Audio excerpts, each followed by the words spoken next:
اللہ کی عزت کی قسم جبریل نے عرض کی میرے آقا میں آپ کا یار ابو بکر صدیق بننا پسند کروں.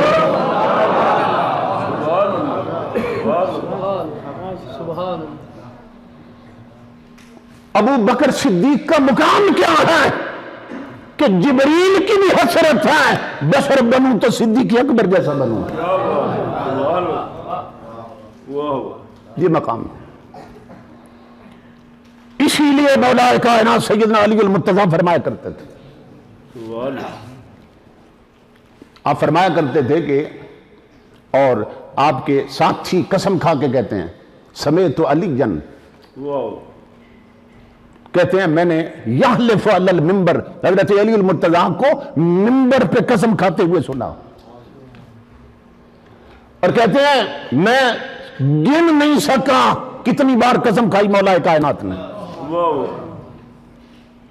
منبر پر کیا انزل اللہ اسم ابی بکر من السماء الصدیق. کہتے ہیں میں گن نہیں سکا مولا کائنات نے کتنی بار منبر پہ قسم کھائی کہ اللہ رب العزت نے حضرت ابو بکر کا لقب صدیق آسمانوں سے خود اتارا ہے.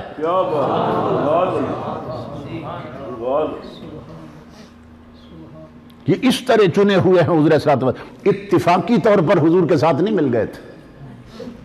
یہ ازل میں چنے گئے تھے حضور کے لیے. اور امام الانبیاء نے فرمایا ان اللہ اختارنی میرے رب نے مجھے چنا. یہ سنیں غور سے میرے رب نے مجھے چنا پوری کائنات میں سے اور واختار لی اصحابی. اور امام الانبیاء فرماتے ہیں پھر میرے لیے میرے تمام صحابی چنے. سبحان اللہ. اصحابی اصحاب جمع ہے اور جب یہاں لگے نا تو یہ کلیت پہ دلالت کرتی ہے.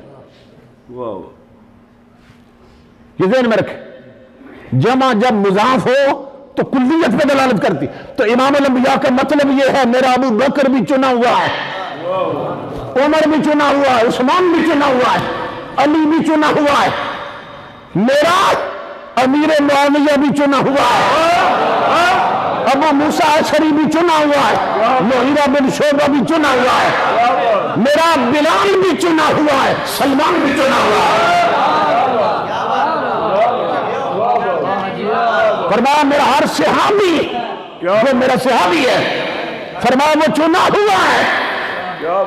رب نے میرے لیے میرے صحابی چنے ہیں. یہ حضور نے چناؤ کی خبر دی ہے. اب ایمان سے بتائیں جب یار کو پوری کائنات میں سے اپنے لیے چنا تو جو یار کے لیے چنے ہوں گے وہ کتنے سچے ہوں گے. جو یار کے لیے چنے وہ کتنے کھڑے ہوں گے. جو یار کے لیے چنے وہ کتنے سچے ہوں گے. تو یہ سب چنے ہوئے ہیں. اس لیے میں کہتا ہوں امام الانبیاء کے غلاموں جو ان چنے ہوئوں کو بھونکے وہ کتی کا بچہ بھونکنے والوں میں بھی چنا ہوا ہے. کیا بات ہے. وہ کتیا کا بچہ جو ان چنے ہوئوں کو بھونکے وہ بھونکنے والوں میں بھی چنا ہوا ہے. کیا بات ہے. بہت خوب. یہ چنے ہوئے ہیں اور یہ خبر حضور نے دی یہ میرے لیے میرے رب نے چنے ہیں. اور فجعل لی منہم وزراء وانصارا. امام الانبیاء فرماتے ہیں وہ جو میرے لیے چنے تھے نا پھر انہی میں سے میرے رب نے کچھ میرے وزیر بنا دیے کچھ میرے مددگار بنا دیے. اب جو وزیر بنائے وہ کون تھے. امام الانبیاء نے منبر پہ اعلان کیا فرمایا اپنے نبی کو بے اختیار نہ سمجھنا. کیوں؟ فرمایا میرے 2 وزیر آسمانوں میں اور 2 زمین میں. سبحان اللہ. خبر دی تو لی وزیران میرے 2 وزیر. یہ نہیں فرمایا للہ وزیران کہ اللہ کے 2 وزیر. یہ نہیں فرمایا. فرمایا میرے وزیر. بتاؤ وزیر کس کے ہوتے ہیں؟ بادشاہوں کے ہوتے ہیں نا. وزیر ہوتے ہیں بادشاہوں کے، اور حضور فرما رہے ہیں میرے 2 وزیر اوپر ہیں اور 2 نیچے ہیں۔ کیا بات، تو کیا خبر دے رہے ہیں حضور کہ میری حکومت اوپر بھی چلتی نیچے بھی چلتی، کیا بات، واہ واہ، میرے وزیر اوپر بھی ہیں اور نیچے بھی ہیں۔ کیا بات، تو بتایا میری حکومت اوپر بھی چلتی ہے اور میری حکومت نیچے بھی چلتی ہے۔ واہ واہ، یہ کیوں فرمایا میرے وزیر ہیں؟ صرف ہم آ دیتے یہ وزیر ہیں تو پھر یہ شبہ ہو سکتا تھا کہ جس طرح باقی بادشاہوں کے وزیر ہوتے ہیں نا، اسی طرح یہ بھی ہیں کہ ہمارے دیکھ لیں جتنے بادشاہ آئے ان کے جو وزیر بنے، بادشاہ گئے تو وزیر بھی چلے گئے۔ جو بادشاہ کا تخت الٹا جاتا ہے وزیر بھی ساتھ جاتے ہیں۔ امام الانبیاء نے فرمایا میں صرف وزیر نہیں کہہ رہا ہوں کہ کوئی سمجھے کہ ان کی وزارت عارضی ہے، فرمایا میرے وزیر ہیں۔ فرمایا قیامت تک نہ میری صدارت جائے گی نہ ابو بکر عمر کی وزارت جائے گی، اس لیے فرمایا یہ میرے وزیر ہیں، یہ میرے وزیر ہیں۔ اوپر 2 اور 2 نیچے۔ اوپر کون؟ جبریل اور میکائیل، اور نیچے کون؟ بولیے، صدیق اور فاروق، حضرت ابو بکر اور حضرت عمر۔ فرمایا یہ میرے نیچے کا وزیر ہے۔ کیا بات، ایک اور نقطہ سمجھانے لگا ہوں، امام الانبیاء کے علماء آج کچھ بدبخت لوگ اہل سنت کے عقائد پہ ڈاکہ ڈال رہے ہیں، جی جی، کھاتے بھی سنیوں کا ہیں کاٹتے بھی سنیوں کو ہیں۔ انہیں پہچانو۔ امام الانبیاء کی یہ حدیث کیا بتا رہی ہے؟ آسمان پر جو 2 وزیر وہ بھی حضور کے، جو زمین پہ 2 وزیر وہ بھی حضور کے۔ بات سمجھ رہے ہیں نا؟ اب مجھے بتائیے کہ آسمانوں میں جتنے فرشتے ہیں ان سب میں سے جو سب سے افضل ہیں وہ کون ہے؟ کسی عالم سے پوچھ لیں، ہر عالم بتائے گا کہ آسمانوں میں جو سب سے افضل ہیں وہ جبریل اور میکائیل ہیں۔ امام الانبیاء کے غلاموں، رب نے اوپر وزیر چنے وہ بھی یار کے لیے، نیچے چنے وہ بھی یار کے لیے۔ تو بتایا جس طرح اوپر وہ چنے جو سب سے افضل تھے اور نیچے بھی وہ چنے جو سب سے افضل تھے۔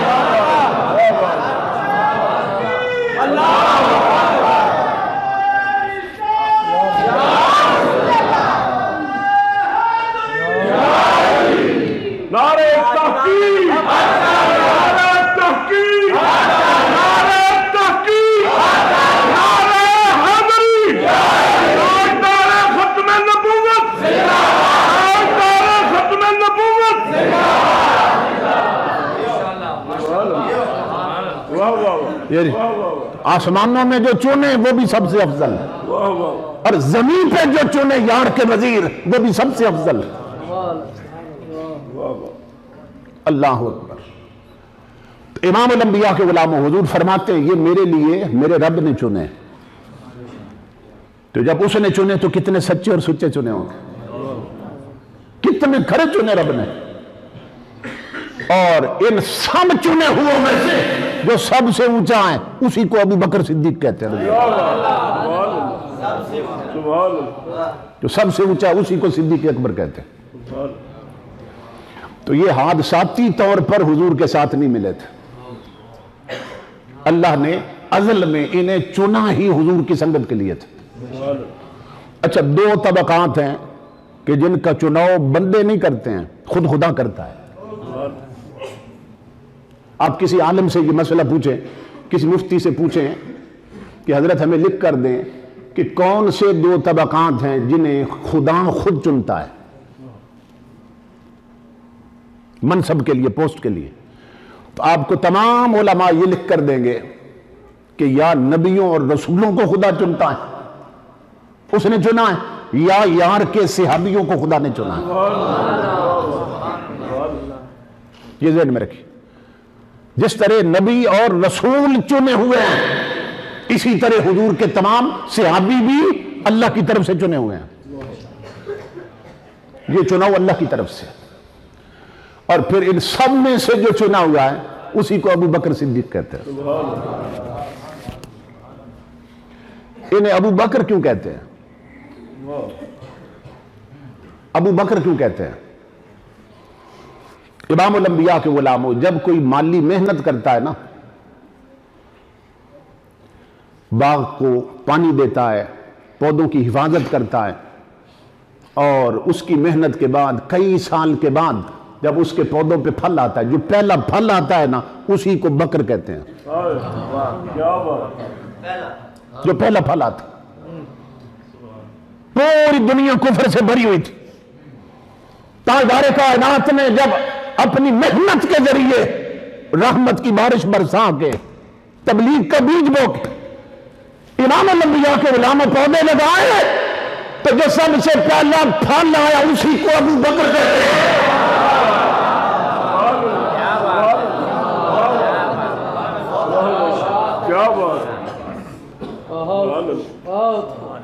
قرآن میں لفظ بکرتم واسیلا، صبح اور شام.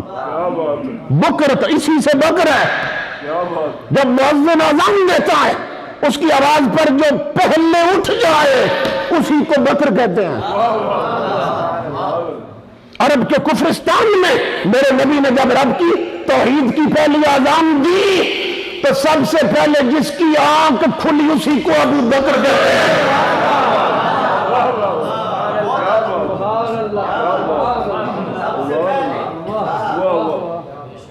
کیوں؟ اس لیے کہ خدا نے ازل میں انہیں چنا ہی حضور کے لیے تھا. یہ ذہن میں رکھیے، بہت بڑا نقطہ سمجھانے لگا ہوں. امام الانبیاء کے غلاموں، تبلیغ کے باب میں جب سب سے پہلے نبی کو بھیجا گیا وہ کون تھے؟ حضرت آدم علیہ السلام. ابو البشر، بشریت کی ابتدا حضرت آدم علیہ السلام سے. پہلے نبی دنیا میں کون تشریف لائے؟ حضرت آدم علیہ السلام. تو آدم علیہ السلام جب اس دنیا میں تشریف لائے، آپ نے آ کے اعلان کیا میں اللہ کا نبی ہوں، اور دنیا سے جانے لگے تو بتایا کہ میرے بعد بھی نبی آنے والا ہے. تو آدم علیہ السلام اس دنیا میں آئے تو آپ مبشر بن کے آئے، یعنی اپنی خبر دی کہ میں اللہ کا نبی ہوں، اور جو بعد میں آنے والا نبی تھا اس کی بشارت دی کہ میرے بعد بھی نبی آنے والا ہے. پھر جو دوسرے نمبر پہ نبی تشریف لائے نا، پھر ان کی دو حیثیتیں بن گئی. کیا؟ کہ انہوں نے ایک تو اپنے بعد آنے والے نبی کی بشارت دی، اور ایک جو پہلے گزر گئے تھے نا ان کی تصدیق کی کہ آدم علیہ السلام اللہ کے سچے نبی تھے. تو اب اس نبی کی دو حیثیتیں بنی کہ جو پہلے گزرے تھے ان کے مصدق بنے، جو ان کے بعد آنے والے تھے ان کے مبشر بنے، بشارت دی میرے بعد بھی آنے والے ہیں. اور مصدق بنے، جو پہلے گئے تھے وہ سچے ہیں، تصدیق کر دی ان کی. اب یہ سلسلہ 1,24,000 میں چلتا رہا. ہر آنے والا نبی اپنے سے پہلے کا مصدق بنتا تھا، بعد میں آنے والے کا مبشر بنتا تھا. بات امام الانبیاء کے غلاموں پہنچی میرے رسول تک. اللہ رب العزت نے ختم نبوت کا تاج رکھا یار کے سر پہ. فرمایا میرے حبیب تو ہے آخری نبی، نبوت تجھ پہ ختم کر دی. پہلے جتنے گزرے ہیں مبشر بھی تھے، مصدق بھی تھے، بعد والوں کی بشارت دیتے تھے. جو پہلے گزرے ان کی تصدیق کرتے تھے، لیکن ہم نے نبوت کر دی ہے ختم. اب تیرے بعد کوئی نبی آئے تو ختم نبوت پہ حرف آتا ہے، تیری تصدیق کوئی نہ کرے تو عظمت پہ حرف آتا ہے. فرمایا میں قانون بدل رہا ہوں میرے یار، نہ ختم نبوت پہ حرف آنے دوں گا نہ عظمت پہ حرف آنے دوں گا.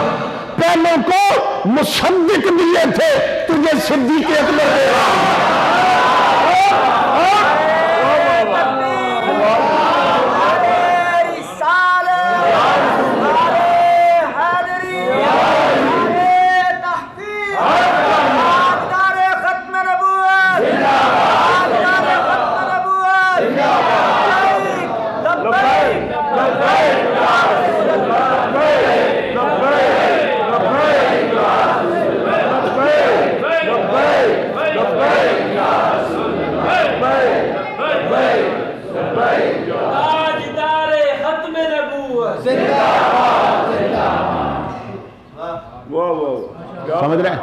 اللہ نے انہیں چنا ہی یار کی تصدیق کے لیے تھے. فرمایا باقیوں کو مصدق دیے ہیں, تجھے صدیق اکبر دے رہا ہوں. اسی لیے حضور فرماتے ہیں جس پر بھی اسلام پیش کیا نا اس نے تھوڑا سا تردد کیا, لیکن صدیق پر جب میں نے پیش کیا انہوں نے کہا یا رسول اللہ میں تو مانتا ہوں. کیا بات, سوچا بھی نہیں, دیر ہی نہیں لگائے, کیونکہ اللہ رب العزت نے انہیں پیدا ہی یار کی تصدیق کے لیے کیا تھا. جب امام الانبیاء معراج سے واپس تشریف لا رہے تھے نا تو راستے میں حضور نے جبریل کو فرمایا, جبریل رات کے چند لمحوں میں اتنا لمبا سفر کر کے کہ جس کا کوئی تصور بھی نہیں کر سکتا, میں اب مکے واپس جا رہا ہوں, تو اگر یہ میں نے اعلان کیا کہ میں نے معراج کیا اور یہ ساری تفصیلات بیان کی تو میری تصدیق کون کرے گا؟ معراج سے واپسی پر جبریل سے پوچھ رہے ہیں. اللہ کی عزت کی قسم جبریل نے عرض کی میرے آقا پریشانی کی ضرورت نہیں ہے, یصدقک ابو بکر وہو الصدیق,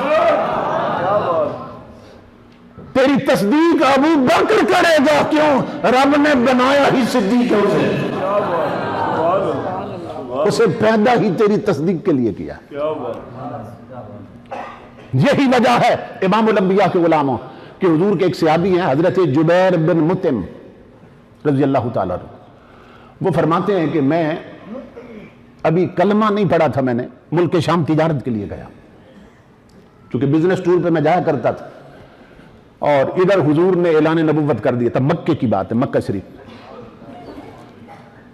اور شورا ہو چکا تھا کہ مکہ میں کوئی پیغمبر ہیں جنہوں نے اعلان کیا اپنی نبوت کا, لیکن میں نے ابھی کلمہ نہیں پڑھا تھا حضور کا. جبیر کہتے ہیں کہ میں جب وہاں پہنچا ملک شام یا یمن کی طرف تو ایسے لگتا تھا کہ وہ لوگ میرے ہی انتظار کر رہے تھے. انہوں نے مجھے گھیر لیا, مجھے کہنے لگے کہ جنہوں نے اعلان نبوت کیا ہے مکے میں تو نے جانتا ہے؟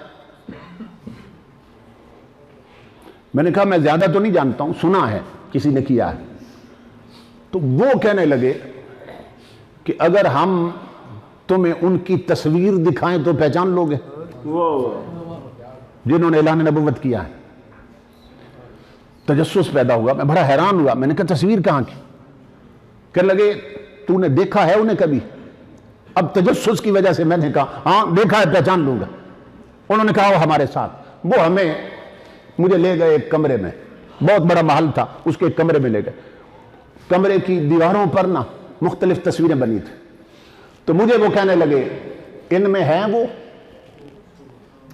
کوئی تصویر ملتی ہے ان کے ساتھ؟ تو میں نے غور سے دیکھا, میں نے کہا ان میں تو کوئی ایسا نہیں ہے جس کی تصویر ملتی ہے, صورت ملتی. میں خوش ہو گیا کہ بات ختم ہو گئی. اب میں مکے جاؤں گا تو میں کہوں گا میں دیکھ کے آیا ہوں نبیوں کی تصویر, ان میں یہ نہیں ہے, معاذ اللہ غلط بول رہے ہیں. اندر خوش ہوا. انہوں نے کہا ایک کمرہ اور بھی ہے. وہ مجھے اس کمرے میں لے گئے, وہاں بھی تصویریں بنی تھی. کہنے لگے دیکھو ان میں ہیں. میں نے غور سے دیکھا, میں نے کہا نہیں ان میں تو نظر نہیں آتا, کوئی ایسی تصویر نہیں جو ان سے ملتی ہو. پھر خوش ہوا, بات ختم ہو گئی. کہنے لگے ایک اور کمرہ بھی ہے. جبیر کہتے ہیں اللہ کی عزت کی قسم جب میں نے اس کمرے میں قدم رکھا نا تو سامنے چہرہ والضحیٰ چمک رہا تھا. اور بھی تصویریں تھیں لیکن امام الانبیاء کی تصویر سامنے بنی ہے. تو میں نے انہیں کہا یہ جو درمیان میں تخت پہ بیٹھے ہیں نا ان کی صورت کچھ ملتی ہے ان کے ساتھ. تو وہ کہنے لگے ملک شام کے وہ لوگ اہل کتاب کہنے لگے اللہ کی عزت کی قسم ہمارے بڑوں نے بھی ہمیں یہی بتایا ہے کہ جو نبی آخر الزمان ہیں وہ یہ ہوں گے. ہمارے بڑے یہی خبر دے گئے. جبیر کہتے ہیں میں نے دیکھا غور سے, باقی جتنے نبیوں کی تصویریں تھیں نا تنہا کرسیوں پہ بیٹھے تھے, لیکن جب حضور کو دیکھا تو تنہا نہیں تھے. امام الانبیاء کی تصویر بنی ہے اور کوئی قدموں میں بیٹھا ہے تصویر میں, اور حضور کا ہاتھ اس کے سر پہ ہے اور اس کی پشت تصویر میں نظر آ رہی, رخ اس کا حضور کی طرف دکھایا گیا تھا. جبیر کہتے ہیں میں نے اہل کتاب سے کہا تمہارے عقیدے میں اور بڑوں کے خبر کے مطابق یہ جو تخت پہ ہیں یہ محمد عربی آخری نبی، تو بتاؤ یہ قدموں میں کون ہے؟ جبیر کہتے ہیں اللہ کی عزت کی قسم، وہ سارے کہنے لگے سنو ہمارے بڑے کئی صدیوں سے بتاتے ہیں یہ جو تخت پہ ہے محمد عربی ہے، جو قدموں میں بیٹھا ہے یہ پہلا خلیفہ ابو بکر صدیق بیٹھا ہے۔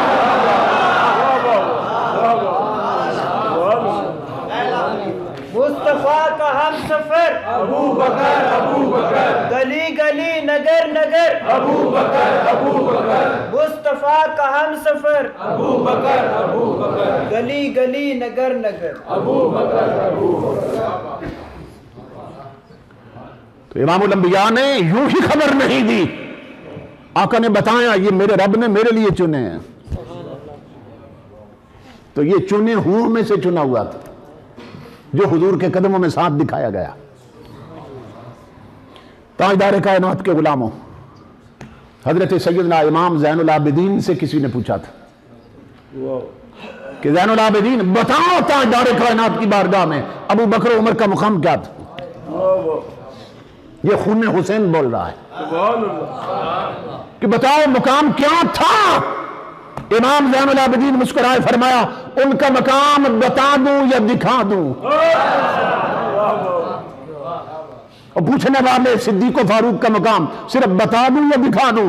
وہ کہنے لگا حضرت دکھا دے، بازو پکڑ کے روزے پہ لے آئے، دروازہ کھولا، فرمایا قبروں کی طرف دیکھ، جس طرح اس وقت ہیں اسی طرح دنیا میں تھے۔ یہ ان کا مقام ہے، یار کے ساتھ لیتے ہیں۔ اور تاجدار کائنات کے غلاموں، امام الانبیاء نے پھر خوشخبری دی، فرمایا یہ صرف دنیا میں ساتھ نہیں تھے، قیامت تک دیکھو گے قبر میں بھی ساتھ۔ اور حضور فرماتے ایک بار مسجد نبوی میں تشریف لائے، دائیں صدیق اکبر تھے اور بائیں فاروق اعظم تھے، دونوں کا ہاتھ پکڑا ہوا تھا حضور نے، مسجد بری تھی، صحابہ نے یہ منظر دیکھا نا تو سینے ٹھنڈے ہو گئے، تو ہنس پڑے۔ تو امام الانبیاء نے فرمایا میرے صحابیوں اس منظر کو یاد رکھنا، پھر بھی دیکھو گے، جسے دیکھ کر آنکھیں روشن ہوئی، اسے یاد رکھنا پھر بھی دیکھو گے۔ آقا کب؟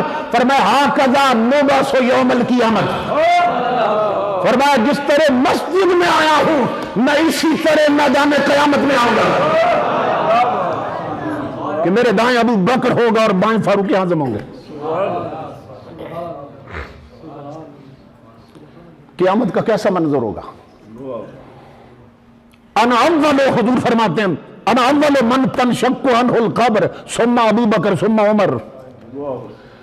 امام الانبیاء فرماتے ہیں سب قبروں میں ہوں گے، حشر کے میدان میں قبر سے سب سے پہلے میں اٹھایا جاؤں گا، اور پھر میرا ابو بکر اٹھے گا، پھر میرا عمر اٹھے گا، اور یہ دونوں میرے ساتھ ہوں گے، پھر قبروں سے دنیا اٹھنا شروع ہو جائے گی۔ سنیے اپنا مقدر دیکھو، جب اٹھو گے قبروں سے، آج جن کا ذکر کر کے جھوم رہے ہو، تم دیکھو گے حضور کے ساتھ کھڑے ہیں، دشمن بھی دیکھیں گے، غلام بھی دیکھیں گے، مگر منظر یہ ہوگا وہ دیکھ کے جل رہے ہوں گے، سنی دیکھ کے مچل رہے ہوں گے۔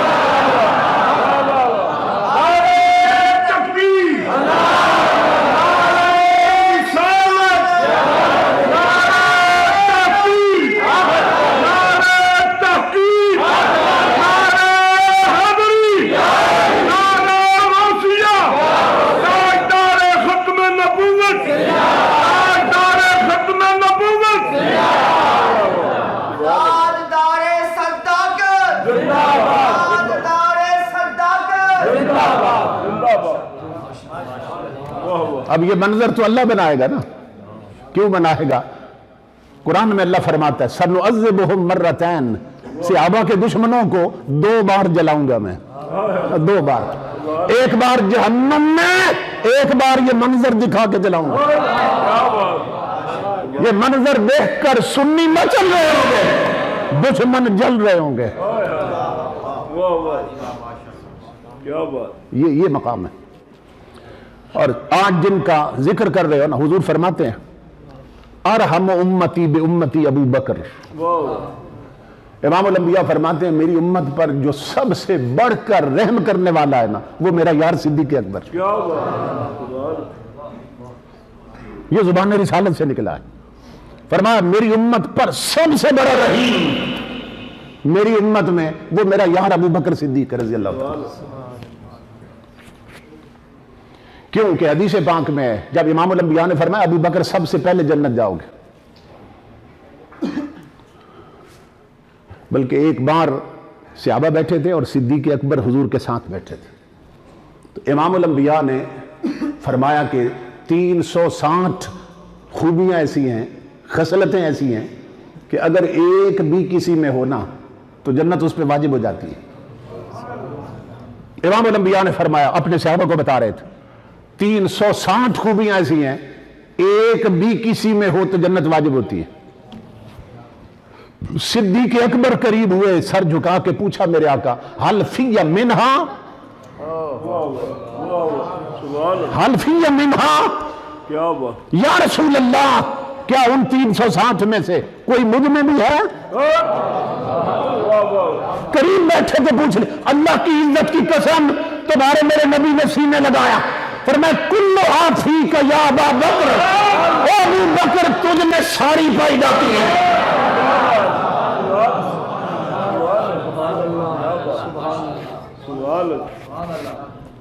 ساری پائی جاتی ہے تجھ میں، یہی سبب ہے تاجدار کائنات نے فرمایا ہر کوئی چاہے گا میں جنت کے فلاں دروازے سے گزروں، اور خود جنت چاہے گی ابو بکر میرے ہر دروازے سے گزرو۔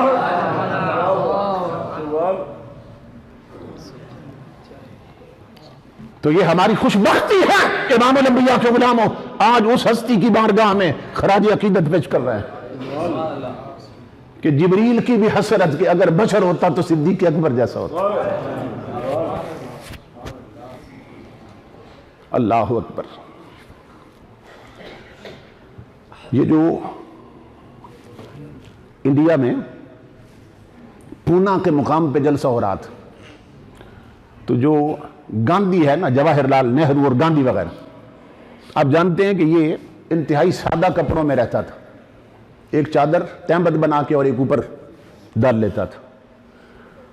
تو پونا میں جلسہ ہو رہا تھا، تو جو اسٹیج سیکرٹری تھا اس نے بڑی تعریف کی کہ اب اس لیڈر کو میں دعوت دے رہا ہوں خطاب کے لیے کہ جو سادگی کی مثال ہے۔ نہرو کو دعوت دی اس نے، تو اپنی سادگی میں مثال نہیں رکھتا۔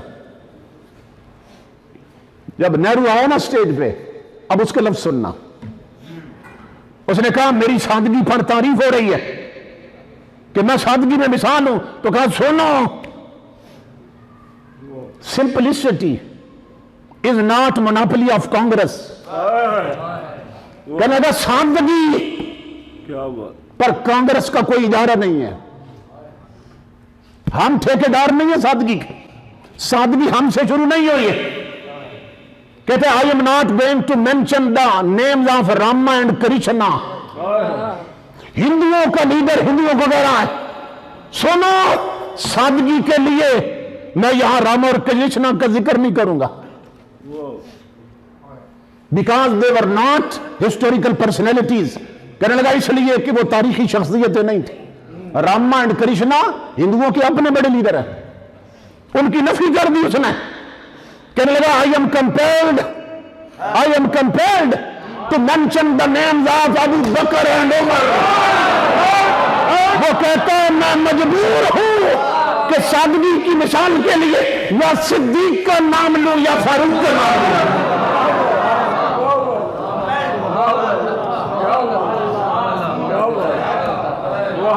وہ کہتا ہے میں نے سادگی راما اور کرشنا سے نہیں، صدیق و فاروق سے کی ہے۔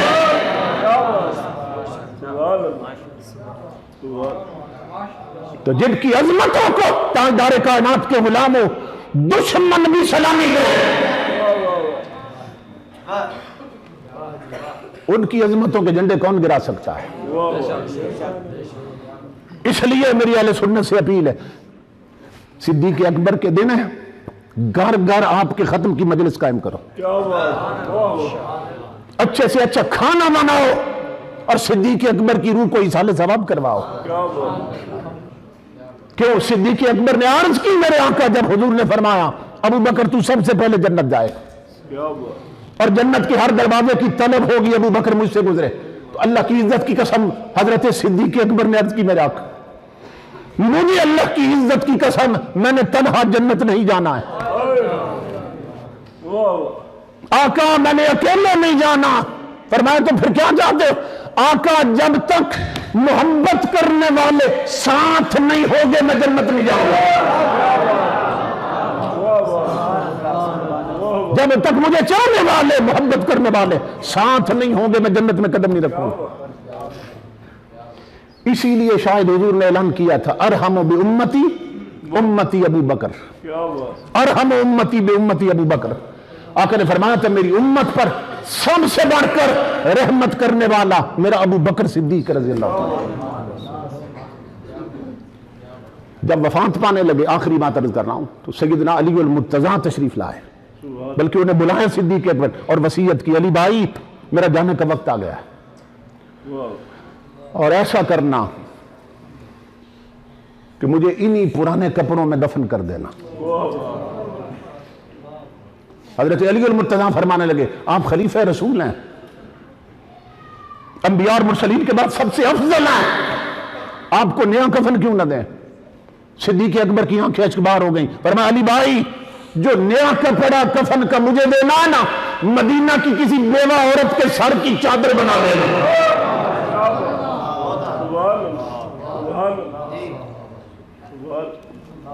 اور نادان جو تاجدار کائنات کا غلام پر خلیفہ اول تو اپنا کفن بھی بیواؤں کو دے رہا ہے.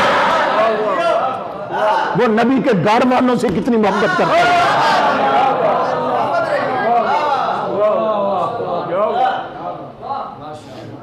حضرت علی المرتضیٰ نے پوچھا تو پھر قبر کہاں بنانی ہے؟ فرمایا قبر یار کے ذمے ہے، تم نے صرف اتنا کرنا ہے جنازہ اٹھا کے روضہ رسول پہ لے جانا ہے اور عرض کر دینا غلام حاضر ہے، غلام حاضر ہے. علی المرتضیٰ فرماتے ہیں ہم جنازہ لے گئے، آواز دیا آقا ابو بکر حاضر ہے، دروازے خود کھلے ہیں، کڈیاں خود نکلی ہیں اور اللہ کی عزت کی قسم اندر سے آواز ادخل الحبیب الی الحبیب، جلدی کرو یار کو یار کے ساتھ لے جاؤ.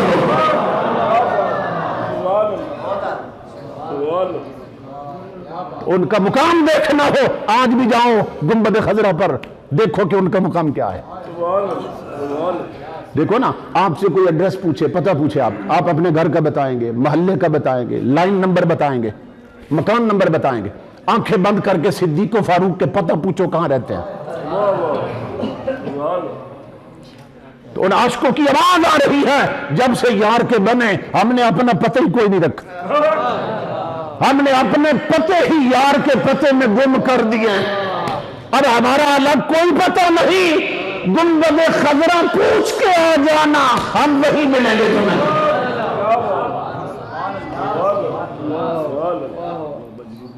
تو یہ ہماری خوش بختی ہے تاجدار کائنات کے غلاموں کہ اللہ رب العزت نے ہمیں سیدنا صدیق اکبر کی غلامی عطا کی اور آج سب کی حاضری لگ رہی ہے گنبد خضرا میں. آج سب کی حاضری لگ رہی ہے گنبد خضرا میں.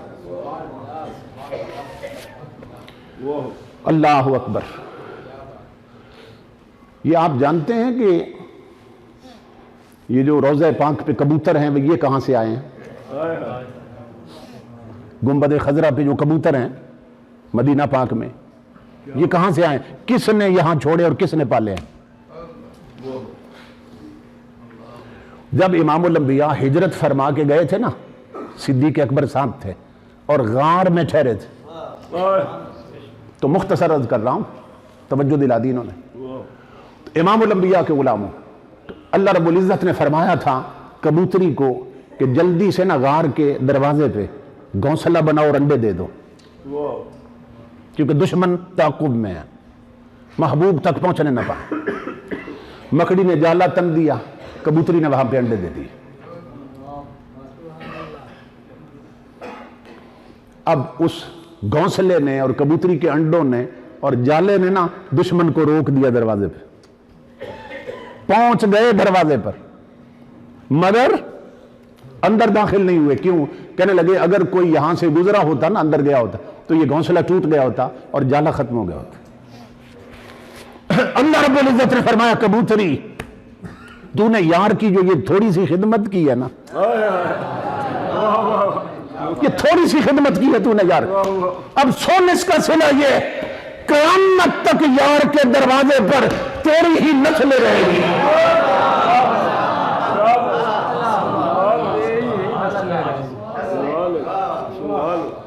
تو نے تھوڑی سی نوکری کی ہے کبوتری، اس کا صلہ دینا. مفسرین لکھتے ہیں یہ جو مدینہ کے کبوتر ہیں یہ اسی کبوتری کی نسل سے ہیں.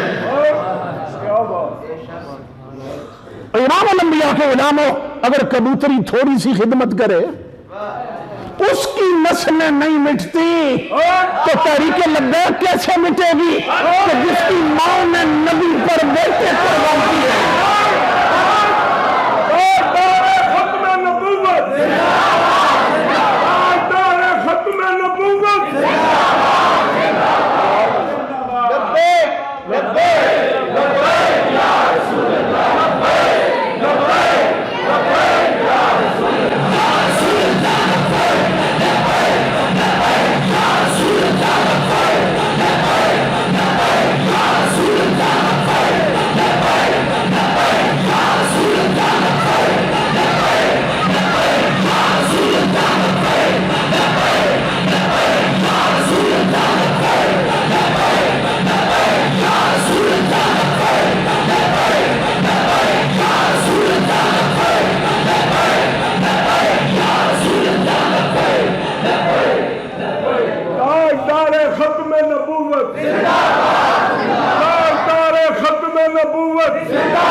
اس لیے میرے آقا کے غلاموں اس پلیٹ فارم پر آ کے ایسے جڑ جاؤ حضور کے ساتھ اور آقا کے قدموں کے ساتھ کہ دنیا کا کوئی خوف اور لالچ تمہیں حضور کے دروازے سے جدا نہ کر سکے. اللہ رب العزت میرے ان بھائیوں کو سلامت رکھے کہ جنہوں نے فتنوں کے اس دور میں بڑے حساس عنوان پہ پروگرام قائم کر کے ہمیں یہ موقع عطا کیا کہ بارگاہ صدیقیت میں آپ